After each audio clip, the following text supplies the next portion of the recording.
Okay, good morning. So, this is our 13th lecture. In the previous lecture, we have discussed about the actual vapor compression cycle, and the actual vapor compression cycle I have plotted on the TS diagram. On this actual compression cycle, if we try to recapitulate what were the different processes, then process number 1 to 1A was the superheating of the working fluid in the tube connecting evaporator exit to the inlet of the compressor. Okay, what about 1A to 1B? Pressure drop in compressor. It was the pressure drop in the suction valve of the compressor.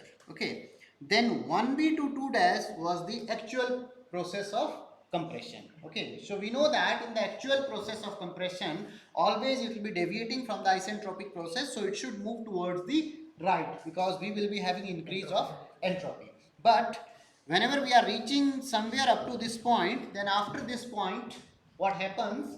The temperature of the working fluid is so high that working fluid starts rejecting heat to the surrounding. Okay, so therefore the total change in entropy becomes effect of del Q by T plus S generation. S generation will always be positive, but if the rate of heat transfer is significant in this scenario, then it will be dominating over the entire effect and entropy after this point will start decreasing. That's why we reach at point 2 dash. After 2 dash to 2A, then we have pressure drop within the discharge valve of the compressor. Okay, and then 2A to 2B is the heat loss to the ambient in the pipeline connecting exit of compressor to the inlet of the condenser. From 2B to 3 is basically the heat rejection process within the condenser. Then 3 to 3A is actually subcooling. Okay, and if we have air cooled condenser, then this subcooling will be up to only point 3A, and after 3A we will be having expansion process 3A to 4 dash and 4 dash to 1 process. 4 dash to 4A will be again the heat gain by the refrigerant in the pipeline connecting exit of the exit of the expansion valve and inlet of the evaporator. And then from 4A to 1 is the heat addition from the refrigerant space to the working fluid inside the evaporator. Okay, now one interesting point is there that we have one more point 3B. So basically, if I, instead of using the air cooled condenser, if I use water cooled condenser, okay, so in water cooled condenser, because we are using the cold water from some cooling tower, etc., so we will be having opportunity even to go at a temperature slightly below the temperature of the ambient condition. So that's why subcooling can go up to 0.3B. But the issue is, we all know that expansion valve has to be placed close to the evaporator so that the heat leakage loss, particularly from 4 dash to 4A, is minimized. Okay. So in order to do so, my condenser is typically located outside the room, whereas evaporator is or expansion valve is located within the room close to the evaporator. So there is a long pipeline which is connecting exit of the condenser to inlet of the expansion device.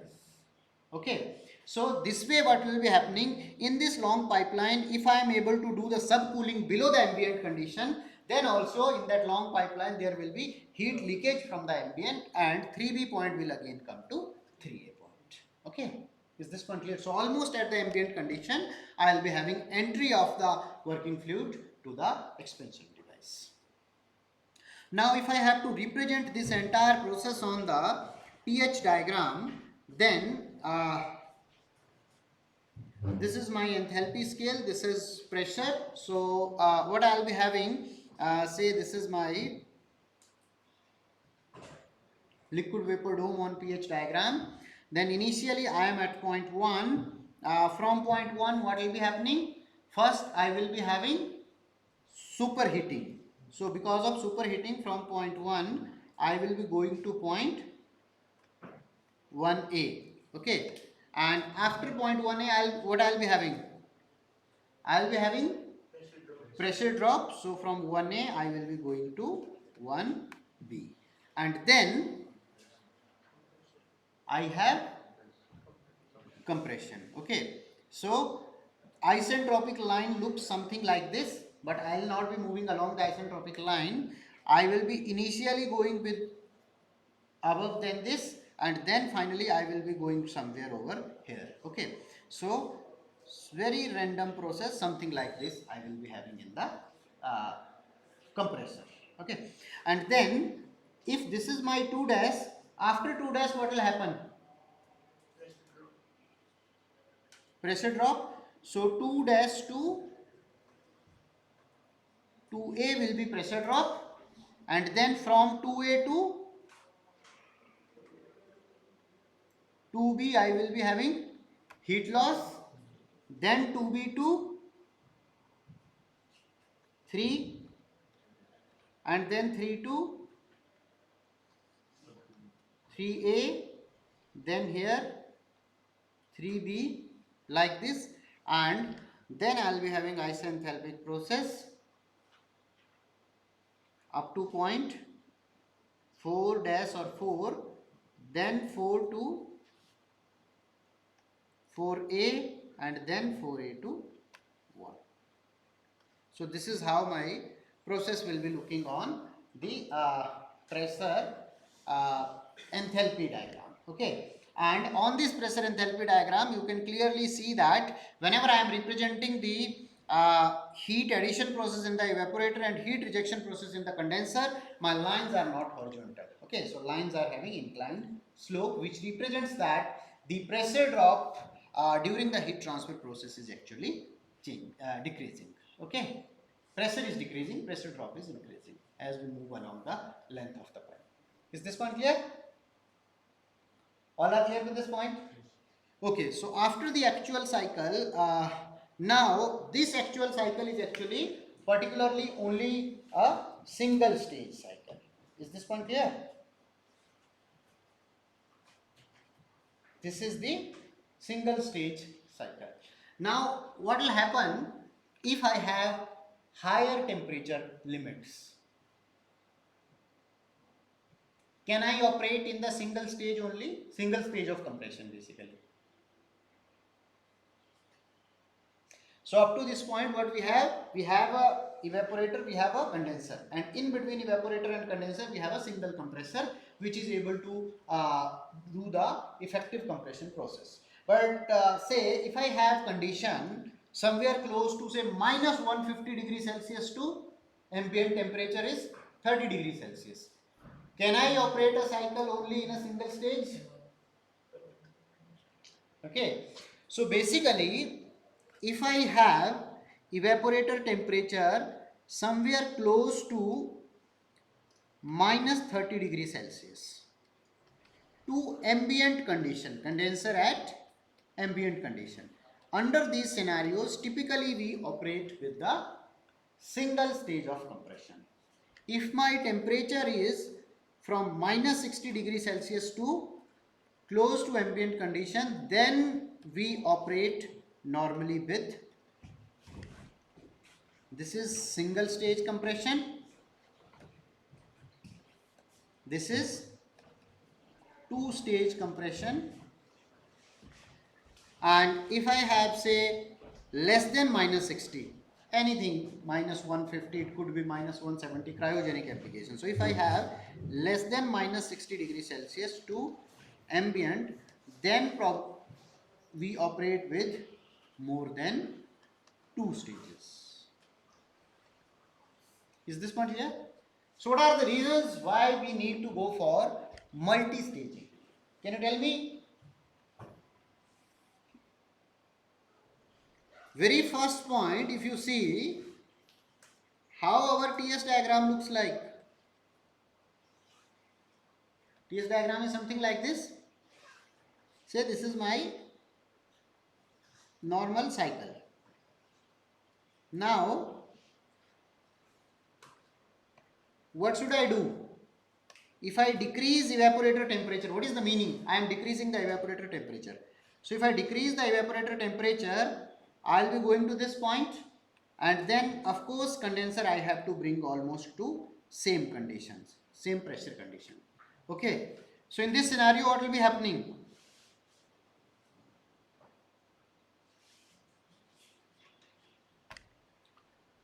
this was the superheating horn and this was the throttling loss. When I decreased the evaporator temperature, then my superheating horn has increased and throttling loss has also increased. Okay, and you can see over here the effective refrigeration effect has decreased significantly. So it means I have decrease in refrigeration effect and increase in the work done. So what will be happening? It will be basically decreasing the COP of the system.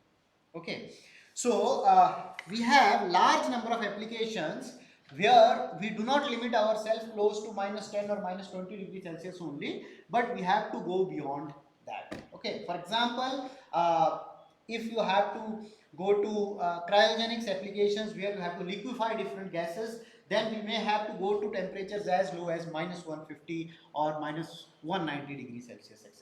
Okay, and even if you go in normal refrigeration conditions also, for example, if you are operating in a chemical industry, okay, so in a chemical and processing plant there can be some chemical which will be liquefying at a temperature of say -40 degrees Celsius. So you may have to go to that condition.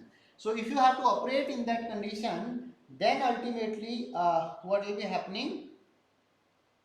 Then what will be happening?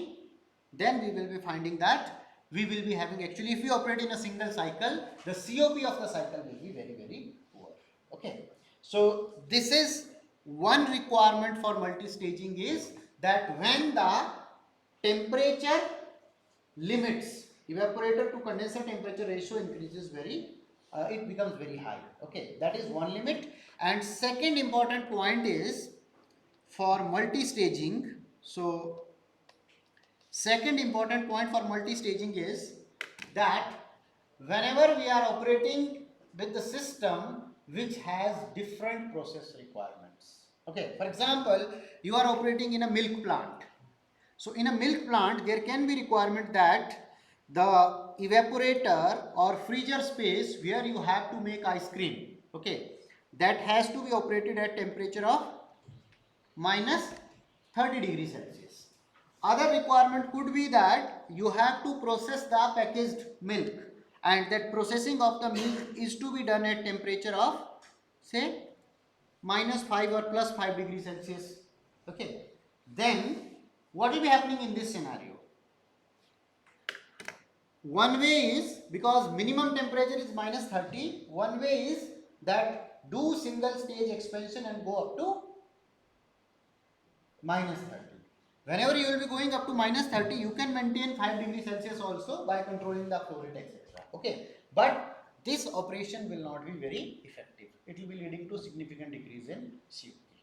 So what I can do, I can use the multiple expansion valves, in which first expansion valve will be only doing expansion up to 5 degrees Celsius. At 5 degrees Celsius, I will be having one evaporator, and then further I will be doing expansion up to -30, and at -30 I will be having some other evaporator. Okay, is this point clear? So that's why I can have even multiple evaporator as my system requirement. Even if I talk about my domestic refrigerator. So in our refrigerator, at the top we have freezer compartment, where generally sometimes we even go for freezing of water, ice making, etc. Okay, so that freezer compartment, the temperature of freezer compartment typically should go up to temperature of -20 degrees Celsius. Whereas below the freezer compartment we have a cabin where we place our food items or vegetable, etc., which we want to say preserve for little bit longer duration. Okay, but there the temperature requirements are not as low as -20 degrees Celsius. There typically the temperature requirement is in the range of 5 to 7 degrees Celsius or 5 to 10 degrees Celsius. Okay, so presently what we do, we place the evaporator at the top, and that evaporator itself, because of the natural circulation loop, creates cooling in the bottom chamber also. Okay, but that process is actually ineffective mode of the thermodynamically, if we see thermodynamically, it is inefficient mode of achieving cooling. Okay, whereas the actual process could have been that you have two perfectly sealed chambers perfectly sealed means there should not be any heat leakage from the top chamber to the bottom chamber. So you can have a thermally insulating freezer compartment. You can pass a evaporator through the evaporator coil through that compartment, which contains working fluid at temperature of minus 20 degrees Celsius, and below that wherever you have the these other compartment where temperature is to be maintained from 5 to 10 degrees Celsius, there you can have another evaporator coil, and that evaporator coil can have temperature in the range of 5 degrees Celsius. Okay, so in this way, if you have to operate the fridge, okay, your home fridge, it will be having what? It will be requiring two expansion devices. Is this one clear? So it will be requiring at least two expansion devices. So ultimately the cost of this circuit may become significantly larger in comparison to the present cost. That's why even though thermodynamically whatever the current system we are using, that is not very effective, but still practically over the cost it gives advantage. That's why it is being used. Is this one clear? So now, are you clear with what are the requirements of multi-stage cycles? First requirement of multi-stage cycle is if your temperature limits are very large, evaporator to compressor, condenser temperature. Okay, if your temperature limits are very large, then in that case, if we do compression in a single stage, we will be having significant amount of throttling loss and the superheating horn, which will be decreasing the COP of the system. Second requirement of multi-staging is that whenever we operate different application scenarios, in different application scenarios, my cooling requirement can be different. Means something I have to cool at say 10 degrees Celsius, something I have to cool at minus 20 degrees Celsius, something I may have to cool at minus 60 degrees Celsius. Okay. So in all these scenarios, what will be happening? In all these scenarios, I have to operate three different evaporators at different pressure conditions. Okay, so in this way also I have to go for multi-staging. Is this one clear? So that's why that is particularly the need of multi-staging system. Now we will talk about multi-stage refrigeration systems. And whenever we do study about multi-stage refrigeration system, before that there are two more concepts which we need to understand in order to construct the multi-stage systems. Okay, but what type of multi-stage systems typically we will be studying? First type of multi-staging system is called as multi-compression system. So this is a multi-compression system. Second type of system could be multi-evaporator system. And third type of cycle is typically known as cascade cycle. However, the multi-staging is not limited only to these three conditions. There can be more multi-staging depending upon the application, more configurations of multi-staging depending upon the system and application requirements. Okay. So majorly we will be studying three types of categories. In multi-compression systems, as I told you earlier, if my limit of temperature is large, instead of doing compression in a single stage, I will be doing the compression in multiple stages. Okay. Second thing, multi-evaporator system, whenever my cooling load requirement is at different temperatures, then I have to go for multi-evaporator systems. And cascade system is typically used for cryogenic applications. How these are employed, that I'll tell you once we will be discussing about these systems. But before studying about multi-compression and multi-stage systems, typically two more components are used in integration with these systems. And these two are called as flash tank and intercooler. Flash tank and intercooler are very two fundamental components which typically are used with any multi-stage system.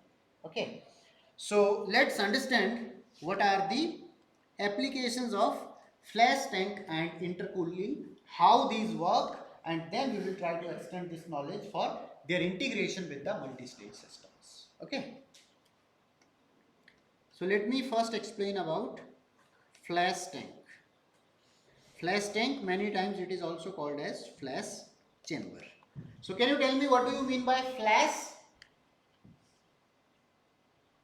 What is the meaning of word flash?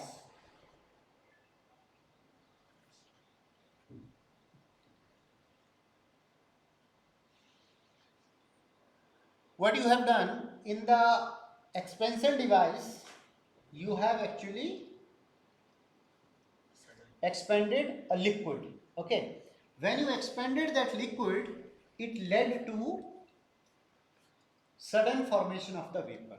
Okay, so this process is actually called as flashing, and the vapor formed is called as flash. Okay, so flash chamber is a device. It's nothing but a simple tank. This is a tank, and what is typically done in this tank, at the bottom I have liquid refrigerant, and at the top I have vapor refrigerant. Okay, so what usually happens, say this is the refrigerant coming from the exit of the condenser. So exit of condenser typically is state 3. Then once this comes at state 3, I pass it through a expansion device, and this expansion device is basically a float type expansion device. What do you mean by float type expansion device? It will be doing two purposes. It will be doing expansion also.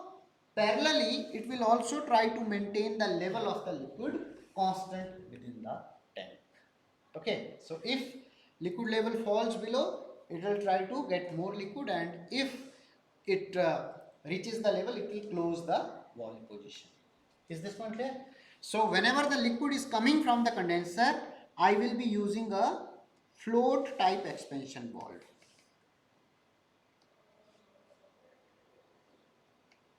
And this float type expansion valve will decrease the pressure from, what is the state 3? State 3 is exit of condenser. At exit of condenser, my pressure has to be condenser pressure. Okay.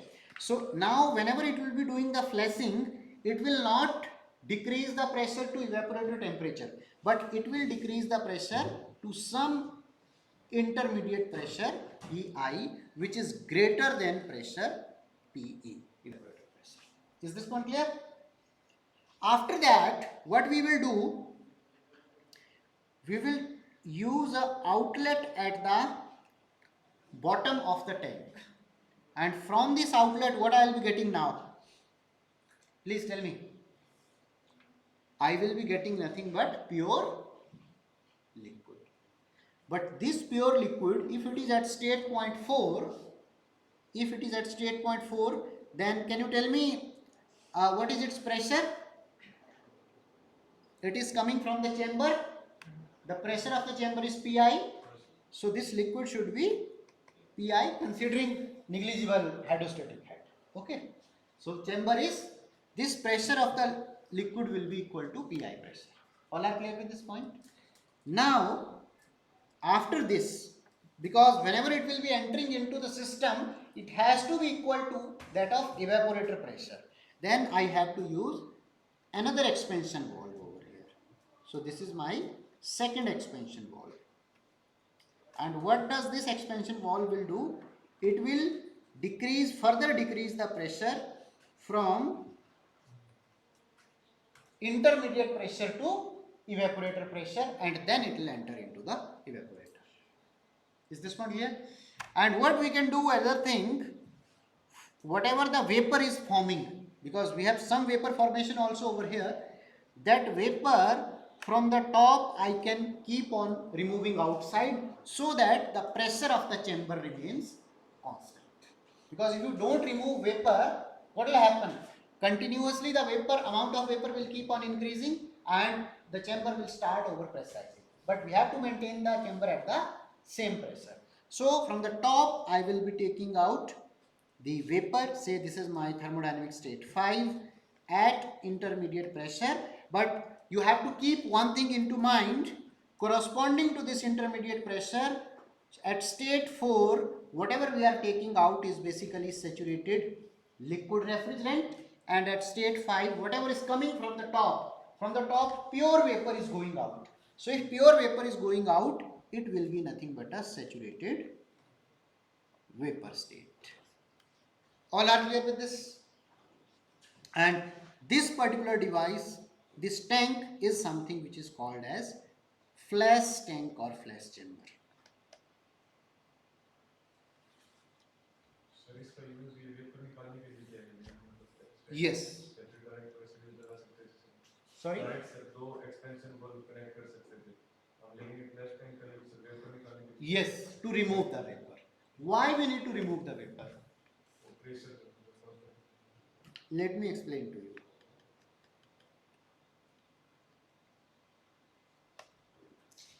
Now let me go to the pH diagram.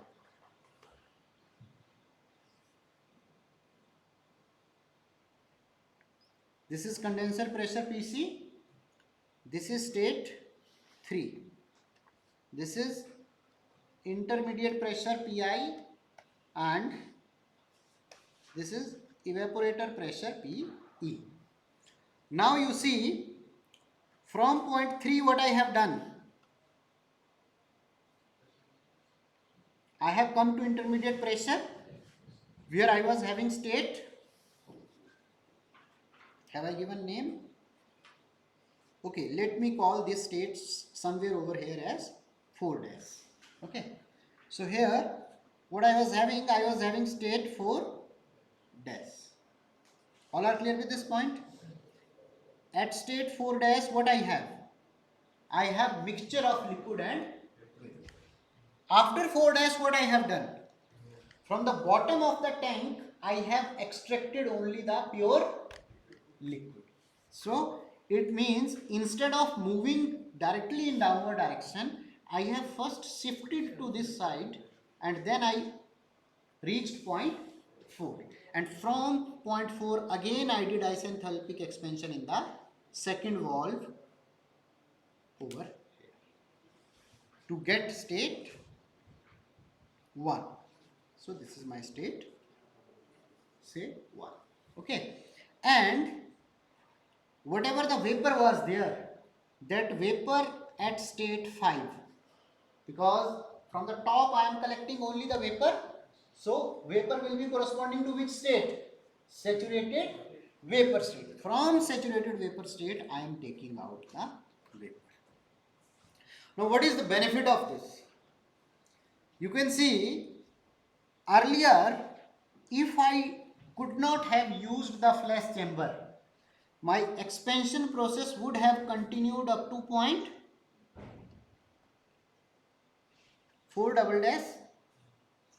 Let me write this point as 4 triple dash. Okay, so is this point clear? So if I would have not used the flash chamber, then directly the expansion process from point 3 could have continued up to evaporator pressure, which is at point 4 double dash. All are clear with this point? If I am reaching to 4 double dash and then I am passing into the evaporator, my specific refrigeration effect would have been H1 minus H4 double dash. But now, instead of doing so, my specific refrigeration effect RE dash is H1 minus H4 triple dash, and H4 triple dash is significantly smaller in comparison to H4 double dash. It means in a large pressure system, if I just use the flash chamber, if I take out the vapor and only allow the liquid to pass through the second expansion device, I do expansion in 2 stages, then I will be able to significantly improve the specific refrigeration effect by decreasing the throttling loss. All are clear with this point? So here throttling loss we have significantly decreased by just using the flash chamber. Why? Because, and ultimately it will also try to minimize the size of the evaporator, because from point 4 dash you have removed some mass, okay, mv mass of vapor you have removed. So it means the mass which now second expansion device and evaporator are handling, that quantity of mass is less in comparison to the total mass which is coming at point 3. Are you agreeing to this point? So it means that size of system has also decreased. And moreover, you have to also understand that whatever the vapor is coming at the inlet of the evaporator, that vapor does not produce any refrigeration effect. Why? Because in the evaporator, upon addition of heat to the working fluid, the phenomena that is taking place is actually conversion of liquid to vapor. It means it is the latent heat of vaporization which is producing actually the refrigeration effect. All are clear with this point? So basically, vapor does not produce any refrigerant effect into the evaporator. The entire refrigeration effect is produced by only the liquid. Is this point clear? So that is the reason vapor is not desirable. If we are able to remove the vapor, our heat transfer coefficient will be, two important effects will be happening. See, if you have more amount of vapor, there will be high chances of vapor contact with the wall of the evaporator tube. Okay, so vapor being low thermal conductive in comparison to the liquid will try to reduce the rate of heat transfer. So upon doing so, we first is increase rate of heat transfer,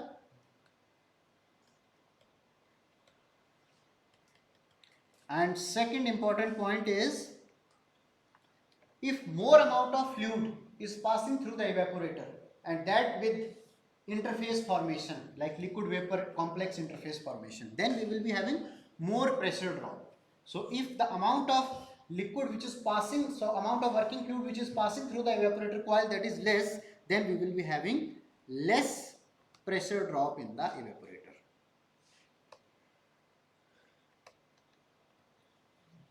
Is this one clear? So these are the two significant improvements which we gain if we use flash chamber. Okay. And of course, flash chamber we generally don't use in the single stage systems, because as long as we keep on increasing the temperature ratio, the effect of throttling loss keep on increasing. So we have to use some optimum condition where my capital investment because of the flash chamber does not affect the operating cost. Okay. So second important device is intercooling. Can you tell me what is intercooling? Probably we study this in thermodynamics as well. Whenever you particularly study about the Brayton cycle. Whenever we study the Brayton power cycles, in Brayton power cycles we do intercooling in order to improve the efficiency of the cycle. So can you tell me what is intercooling? Anyone is having idea about intercooling?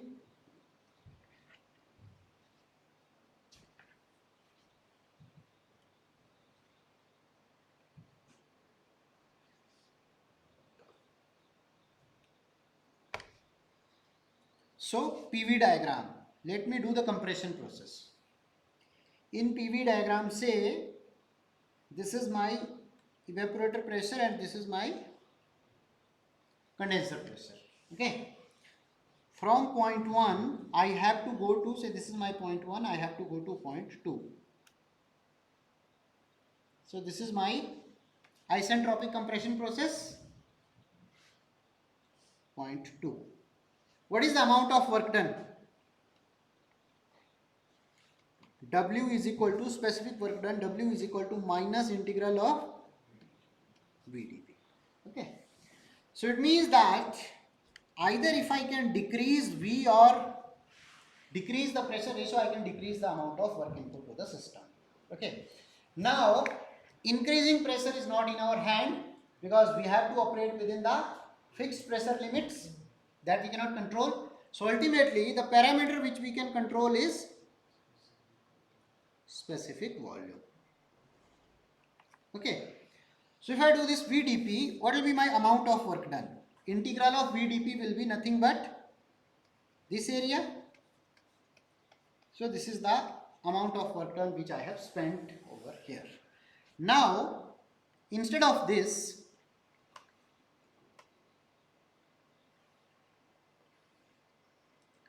if I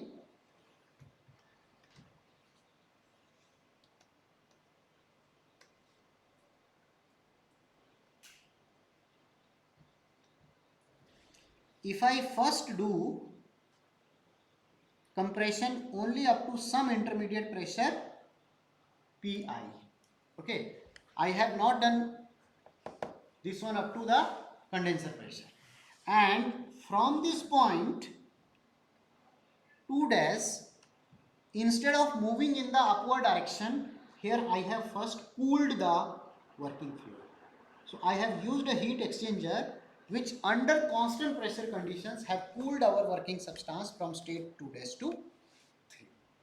And after the cooling process, then I have actually again passed it through the second compressor. So instead of using a single compressor, first I have used one compressor up to intermediate pressure, then I have done cooling, and then I have used second compressor. Now you tell me what is our process?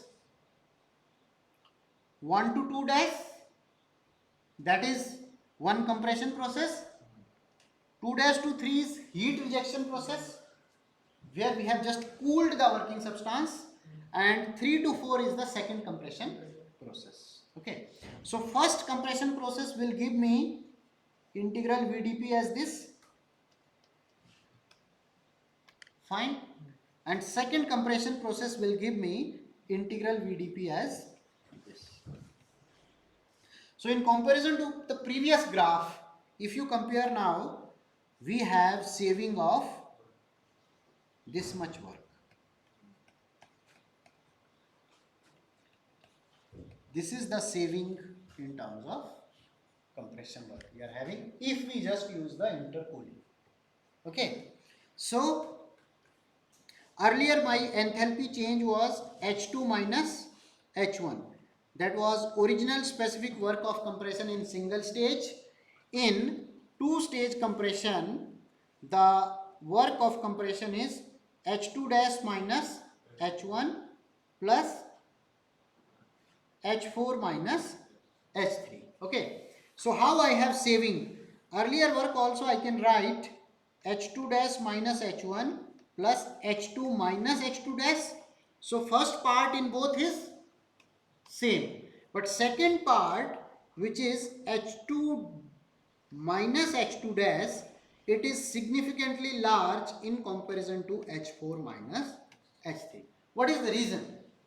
The reason is, earlier when I was continuing the compression from point 2 dash, my temperature of working fluid was T2 dash, which was larger in comparison to the temperature of point 3. When I have decreased the temperature, I have increased the density of working fluid. If I increased the density of working fluid, it means its specific volume has decreased. So by just decreasing the specific volume, I have actually decreased the work of compression. Is this one clear? So now, if you go back, then I have given you two things. One is, whenever we have to achieve the multi-staging, I have to achieve multi-staging by using either multi-evaporator system.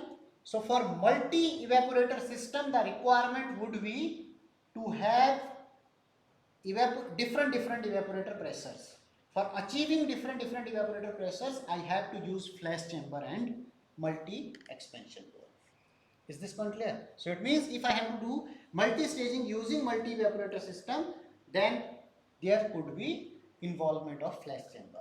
But if I have to do multi-staging using the multi-compression system, then I must use intercooling.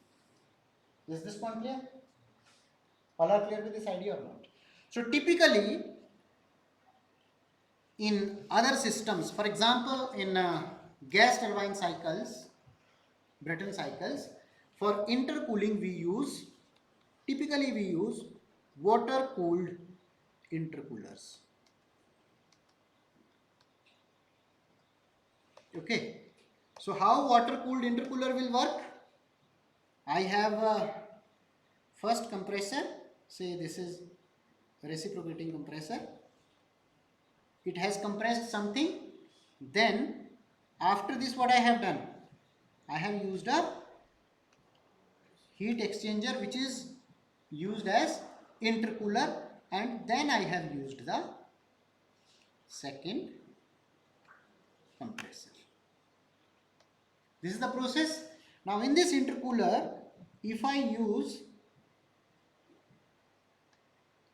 cooling medium as water, then I typically call my this one water cooled intercooler. Okay, is this one clear? So this is nothing but a water cooled intercooler, and water cooled intercoolers are very popular for gas power cycles, particularly the gas turbine engines which are operating on the Brayton cycle. Okay, now if you use water cooled intercooler, what will be happening? Here working fluid will be coming from the evaporator. What is the state at the exit of evaporator? 1. State at the exit of first compressor is say 2. At the exit of intercooler is say 3. At the exit of second compressor is 4. So if I have to represent this process on pH diagram, how it will be looking like? Please tell me.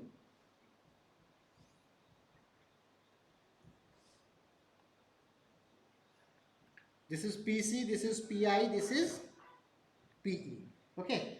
From state 1, I have first done compression up to point.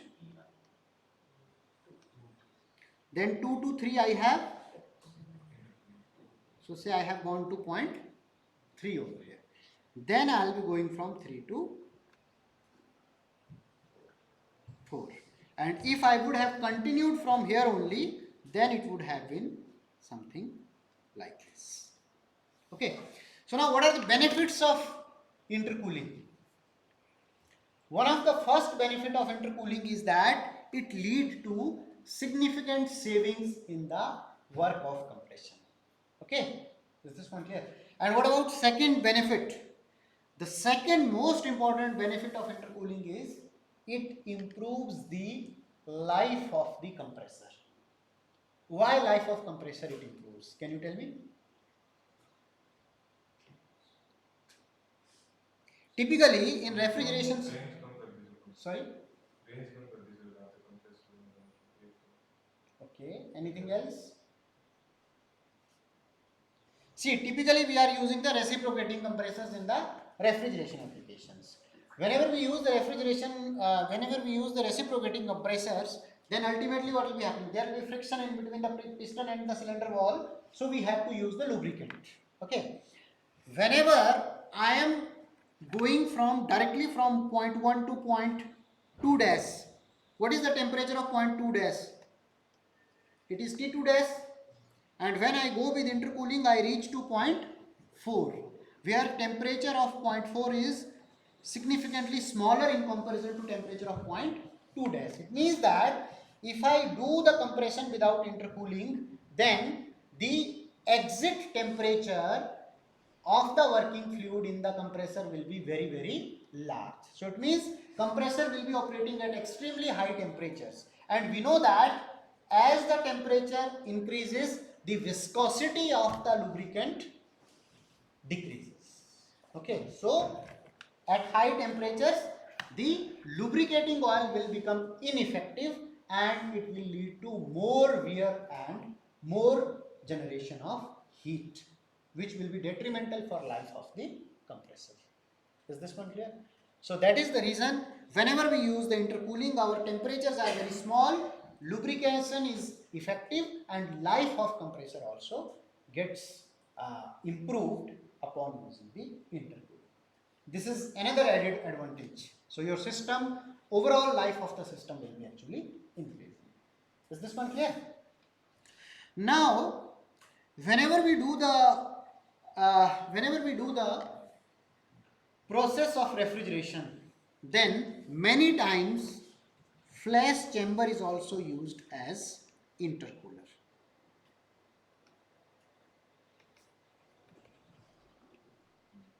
As I told you, water cooled intercoolers are very popular for gas uh, power cycles. Okay, but typically whenever we are using the vapor compression refrigeration systems, then instead of, see, if you are using vapor compression refrigeration system, what you need to do? You need to put separate heat exchanger. Through that you need to again pass cooling water. Okay, so that will be some additional burden on the system. Instead of that, whatever the flash chamber we are using, that flash chamber itself can also be used as intercooler. Okay, so how flash chamber can be used as intercooler, let me explain. This is your flash chamber, which typically has floating type expansion device. In the flash chamber I have liquid at the bottom, and at the top there is a vapor line, and at the bottom we have liquid line. Is this one clear? Now what I'll do, I'll be having one compressor. From this first compressor, what I will be having? Some fluid. At this fluid I need to now cool. Okay, so how I'll be cooling?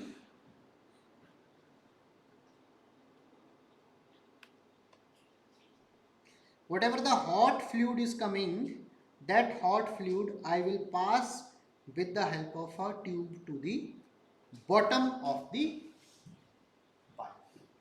Okay, once I passed it to the bottom of pipe, what will be happening?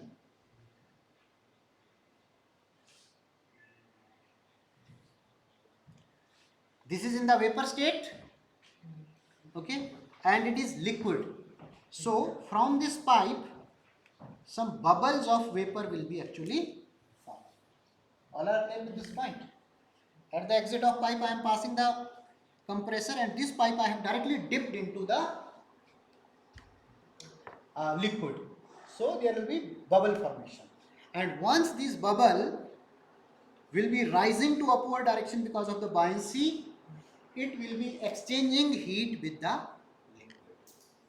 And usually when it will be exchanging the heat with the liquid, it will be getting collected at the top, and along with the vapor it will move in the outer direction. Is this one clear? So if you have to represent this process on the pH diagram, of course the full cycle I will be drawing in the next lecture, and there I will be explaining in detail. But over here, typically if I have to present the part of the process on pH diagram, then I have some condenser pressure, some evaporator pressure, and some intermediate pressure. So one is this process in the float type expansion, then second will be this process. Okay, one interesting fact is,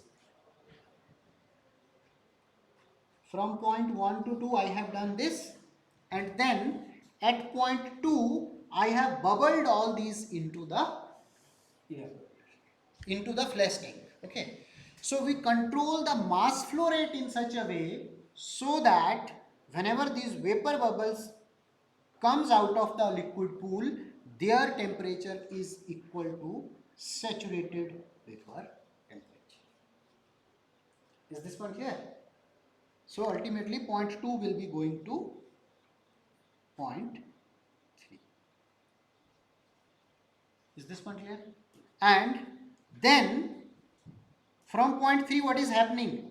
Of course these bubbles are also coming out, and moreover whenever these bubbles will give heat to the liquid which is already in the saturated state, once that liquid will gain heat, it will lead to formation some more amount of vapor.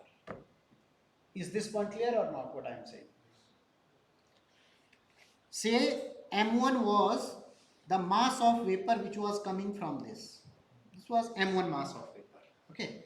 Now there are two addition. One is M2 is the mass of vapor which has formed because of this first flashing process, and second is whenever this state 2 is transferring heat to the liquid, that part of liquid which is gaining the heat, that will also convert into vapor, and I will be having additional vapor formation as MV. Okay, so this additional vapor formation will now again move with the entire vapor mass, and it will be compressed in the high stage compressor from 3 to 4. Is this one clear? So in this cycle what we are doing, we are using flash chamber as intercooler itself. Okay, so one advantage is that this state 3 with water as a cooling medium, controlling state 3 was challenging. It could either reach in the superheated state or it can even enter into the two-phase design. But whenever you are using flash chamber as subcooler, because flash chamber is maintained under saturated temperature condition, so it means here whenever this cooling of the vapor is taking place, corresponding to this cooling, your working fluid is gaining heat in the form of latent heat. That's why some mass of this liquid is converting into vapor, but the limit up to which cooling can happen is only the saturated vapor state. Is this one clear? So we can fix this state. But what is the disadvantage? The disadvantage is that whenever you are using the water as intercooler, there was no additional vapor formation which was coming as a load on the compressor. But here, this additional vapor which is forming because of the heat transfer process, it is also coming as load, because that vapor I have to remove from the chamber. If I do not remove from the chamber, then my chamber will be over pressurized. Okay, so that vapor is coming as an additional load on now on the second compressor. So second compressor is handling larger quantity of vapor now. Is this one clear? So being handling the larger quantity of vapor, the amount of saving in terms of work may not be as that of the one which is obtained for water cooled. Is this one clear? So that's why whenever we use the flash chamber as intercooler, then the savings in compressor work for some refrigerants it will be there in comparison to the standard single stage compression process, but for some of the refrigerants the saving in terms of work of compression cannot be significantly smaller in comparison to the standard cell.